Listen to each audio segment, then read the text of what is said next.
चीजें टूटकर बेकार हो जाती हैं, मगर दिल टूटकर ज्यादा नायाब हो जाता है।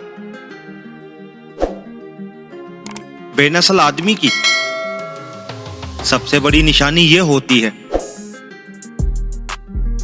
कि आप उसे जिस कदर इज्जत देंगे, वो आपको इस कदर ज्यादा तकलीफ देगा।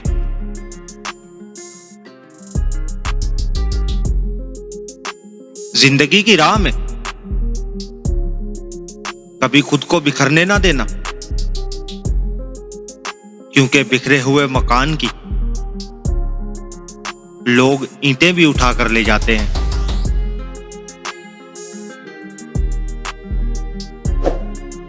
दोस्ती में बताए गए राज दुश्मनी में इस्तेमाल ना करें, क्योंकि यह अमल घटिया और बदसात लोग करते हैं।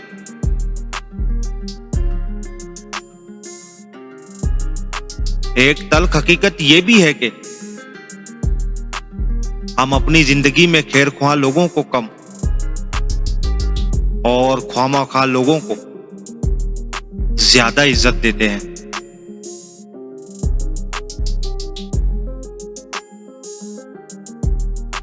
जिंदगी में एक गलतफहमी कभी नहीं होनी चाहिए कि जिनको आपकी आदत हो जाए वो आपसे दूर नहीं जा सकते। लोग एक लम्हे में आदतें बदल लेते हैं, बिल्कुल वैसी ही आदतें किसी और के साथ बना लेते हैं। बात आदत की नहीं, वफादारी की होती है, और वफादारी हर किसी के बस की बात नहीं होती।